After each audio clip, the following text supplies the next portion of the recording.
Story 1. The Woods of the Dead.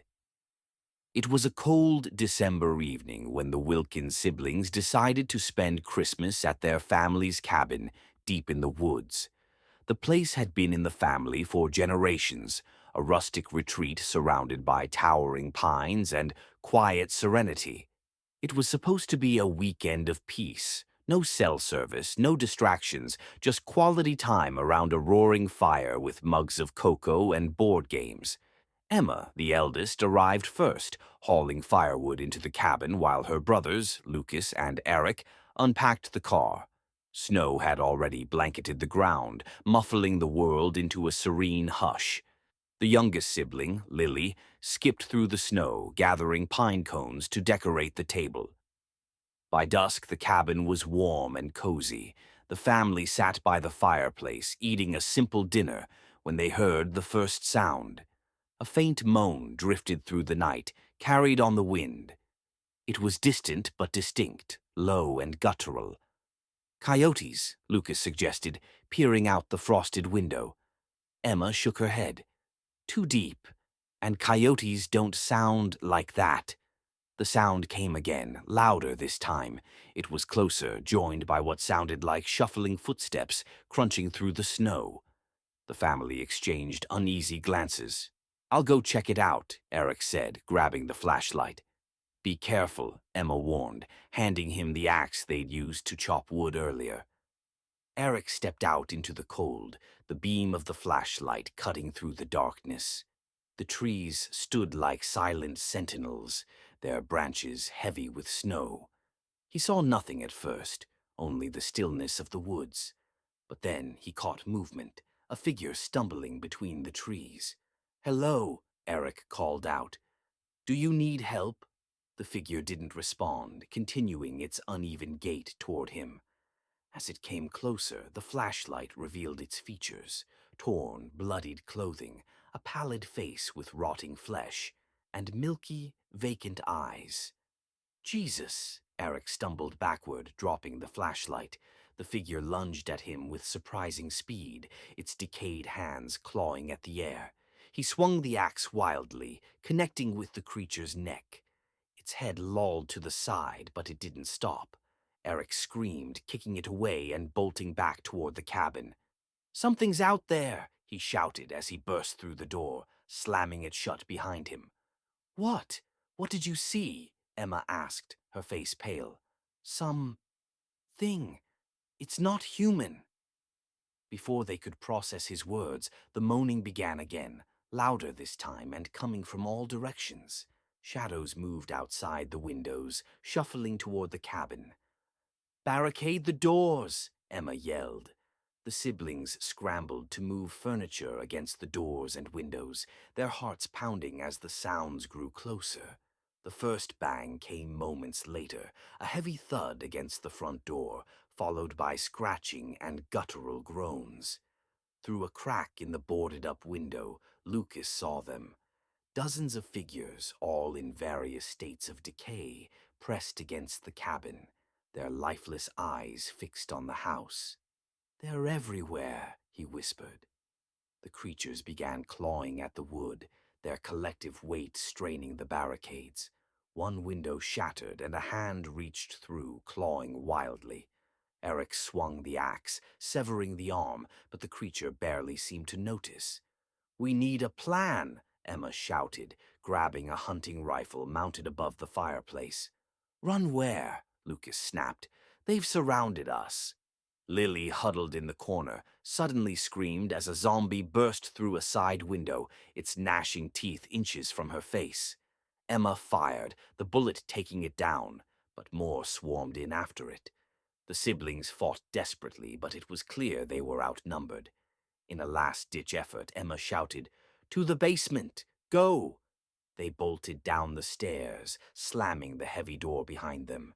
The basement was cold and dark, filled with boxes of old family belongings.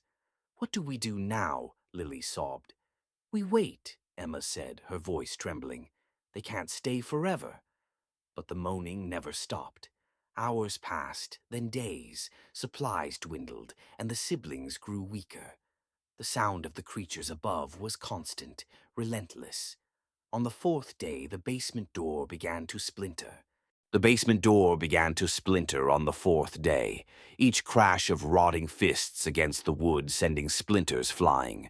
Emma, Lucas, Eric, and Lily huddled in the corner, their faces pale and gaunt from exhaustion. The air was damp and suffocating, heavy with fear. "They're getting through," Lucas whispered, clutching a broken table leg as a makeshift weapon. His voice trembled despite his best efforts to stay calm. "We can't stay down here forever," Eric said, his eyes darting to the single narrow window that let in a sliver of gray daylight. "We have to make a run for it." "And go where?" Emma snapped, her voice sharp with desperation. "You saw how many of them were out there. This isn't just a few. It's an army." The door gave another crack, sagging under the relentless assault. The moaning was louder now, a chorus of hunger and death. Lily, clutching her knees to her chest, whimpered. "I don't want to die," she whispered. Emma knelt in front of her, gripping her sister's shoulders. "You're not going to die," she said firmly, though her own voice wavered. "We're getting out of this. I promise." Eric grabbed the flashlight and tested its weak beam. "We can't wait. If we sit here, they'll rip us apart. There's a service hatch in the back. Leads out to the woods. We make a run for it." "Through the woods? Are you insane?" Lucas argued. "Do you have a better idea?" Eric snapped. The siblings exchanged grim looks. They knew Eric was right. The basement was a death trap. The door groaned again, the wood splitting further. The first clawed hand punched through, fingers curling around the jagged edges. "Now!" Eric shouted. He led the way, wrenching open the small hatch at the back of the basement. The icy air hit them like a slap as they crawled out into the snow, the moaning from the basement echoing behind them.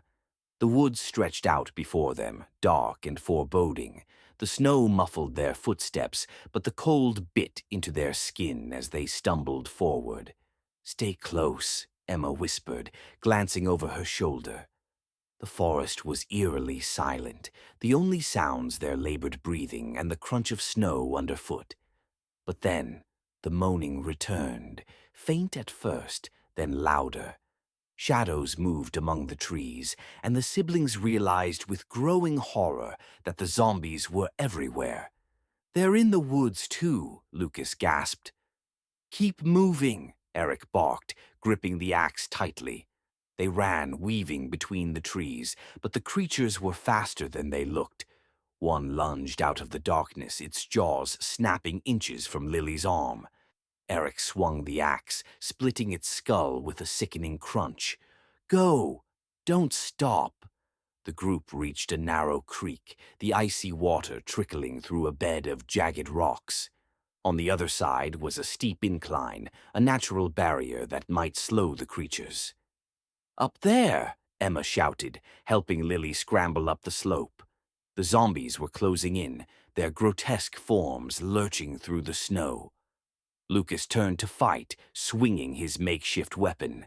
He took down one, then another, but they just kept coming. "Lucas, come on!" Emma screamed. But Lucas didn't make it. One zombie grabbed his arm, pulling him down into the snow. More piled on top of him, their teeth sinking into his flesh as his screams filled the air. "No!" Eric shouted, but Emma pulled him back. "We can't save him," she cried, dragging him up the slope. They reached the top, panting and trembling, the moans of the undead echoing behind them. The creatures didn't follow, their stiff, decayed limbs struggling with the steep incline. For a moment there was silence, save for their ragged breaths. "What now?" Lily whispered, tears streaming down her face. Eric looked around, his jaw tight. "We find help. We keep going." The three of them pressed on, disappearing deeper into the woods. Weeks later, a team of forest rangers found the Wilkins cabin. The front door hung open, the interior covered in bloodstains and shattered furniture. In the basement, they found the remains of the barricade and the splintered door. But the most chilling discovery was in the woods, a trail of footprints leading to a frozen creek, then abruptly stopping. No bodies were ever found. Yet on certain winter nights, locals swear they can hear faint moans carried on the wind, echoing through the trees. The woods, they say, never forgot the Wilkins family, and neither did the dead. Story 2. The Dead at the Table. The Miller family. Christmas dinner had always been a cherished tradition. 3 generations gathered around the sprawling table, its centerpiece adorned with candles, evergreen branches, and golden ornaments. Laughter and the clinking of glasses filled the room, blending harmoniously with the soft sound of holiday music playing in the background. The air smelled of roasted turkey, spiced cider, and freshly baked pies. At the head of the table, Grandpa Miller was mid-story, recounting an amusing tale of his childhood Christmas mischief. His voice boomed above the chatter, making even the youngest children laugh. Just as he raised his glass to toast the family, a sharp, rapid knock echoed from the front door. Everyone paused, the cheerful atmosphere giving way to a sudden silence. "Who could that be?" Grandma Miller asked, frowning. "Maybe carolers," Uncle Jack suggested, pushing back his chair. "Or someone lost in this snowstorm." Jack strode to the door, his steps echoing through the quiet house. The family waited, a few craning their necks to see who was outside. Jack opened the door to reveal a man standing on the porch. The man's clothes were tattered, his skin pale and stretched taut over his skull. His breath fogged the air in shallow puffs, though he made no move to step inside. "Can I help you?" Jack asked cautiously. The man didn't answer. His head tilted slightly, his cloudy, bloodshot eyes fixating on Jack with an unnerving intensity. "Do you need help?" Jack repeated, stepping forward. Before anyone could react, the man lunged, his teeth sinking into Jack's shoulder with a feral growl. Jack screamed, falling backward as blood sprayed across the doorway. Chaos erupted. The younger children screamed, some diving under the table while the adults leapt to their feet. Grandpa Miller grabbed the carving knife from the turkey platter and charged toward the door. He stabbed the man in the chest, but it barely slowed him down. With horrifying strength, the attacker pushed past Jack's writhing body and stumbled into the house. Behind him, more figures appeared in the snowy darkness. Their silhouettes grew clearer as they staggered toward the open door, moaning hungrily. "Shut the door!" Grandpa shouted, wrestling with the intruder. Aunt Linda slammed the door shut, just as the next wave of creatures reached the porch. Their fists pounded against the wood, leaving smears of dirt and blood. "What the hell is going on?" Cousin Rachel screamed, her face pale. "They're zombies!" shouted Tim, the youngest cousin, his voice trembling. "Zombies don't exist!" Linda snapped, though her own voice was shaky. "They do now," Grandpa growled, driving the knife into the first zombie's skull with a sickening crunch.